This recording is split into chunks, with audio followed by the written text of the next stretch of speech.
ቡዜ ሩታን ለምን ይሄን ያህል ማስፈራራት አስፈለጋት? ቤት ሄዳ ሩታ ቤት ገብታ እንደዚህ ነው አብርሃም ከምን አይነት ህመም ውስጥ እንደዳነ ከምን ችግር እንደወጣ እኔ ብቻ ነኝ የማውቀው፣ እናንተ የምታውቁት ነገር የለም ማለት። ኧረ እባክሽ እንኳን አይደለችም ሩታና ኤፍሬም ይቅርና እኮ ሚዲያው ራሱ አብርሃም የነበረበትን ሁኔታ ያውቃል። ስለዚህ ከሪል ስቴቱን ካስተዋወቀ በኋላ ከዚህ በኋላ ታሟል ቢባል ማንም ሰው ስለማያምን ብላችሁ ነው ነገሩን ቀይራችሁ ያመጣችሁት አይደል እንዴ? እያወቅን አውቀን ስንከታተላችሁ አውቀን እያየናችሁ ዝም ስንላችሁ ምን ይሄን ያህል ሞኝ ያደረጋችሁን እኛን ተመልካችን ማለት ነው። ቡዜ ደግሞ አርፈሽ ተቀምጠሽ ልጆችሽን አሳድጊ፣ ሩታንም ተያት ትኑርበት። አሁን እዚህ ጋር እኮ ሩታና ኤፍሬም ናቸው ጥፋተኛ እያለች ነው ያለችው እሷ። እነሱ ትክክለኛ እነሱ ጥፋተኛ። ሰላም ሰላም የኔ ወዶች የኔ ወርቆች እንዴት ናችሁ? ሰላማችሁ ይብዛልኝ ባላችሁበት ውድ ቤተሰቦቼ። እጅግ በጣም ከባድና እንግዲህ አወዛጋቢ ነገር እየተፈጠረ ነው። ይሄም ነገር ምንድነው ጋይሶችዬ? እውነት ለመናገር እኔ ምን እየተፈጠረ እንደው ምን እያደረጉ እንደሆነ ምን እንደፈለጉ ነው ግራ ይገባኝና ይቺ ልጅ በሰላም ተቀምጣ እውነቱ እኮ ማን ጋር እንዳለ እኮ ይታወቃል እኮ አይደል እንዴ ጋይሶች? እውነት ማን ጋር ነው ያለው? ምንድነው እየተፈጠረ ያለው የሚለው ነገር እኮ በደንብ አድርገን ሁላችንም የምናውቀው ነገር ነው አይደለ?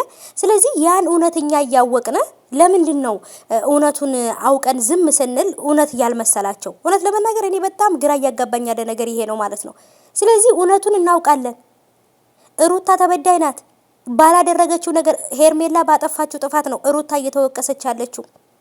ሄይ ጋይሶች እንዴ ምንድነው ነገሮችን ለማድበስበስ የሚሞክሩት ማለት ነው? አብርሃም እንዴት እንደታመመ አውቃለሁ፣ እንዴት አሁን ተሽሎት ወደ ራሱ ተመልሷል ምናምን። እሺ ወደ ራሱ ተመለሰ። ታዲያ ሩታ ቤት ገብተሽ አንቺ እንደዚህ መጨፈር ለምን አስፈለገሽ? ቡዜ ማለት ነው። አብርሃም ከተሻለው ሩታ ጋር መተሽ ሩታን ለማስፈራራት ወይንም ደግሞ ሩታ ጥፋተኛ እንደሆነች አብርሃም የታመመው ባንቺ ምክንያት ነው ለማለት ቤት ውስጥ ማምጣት ለምን አስፈለጋት?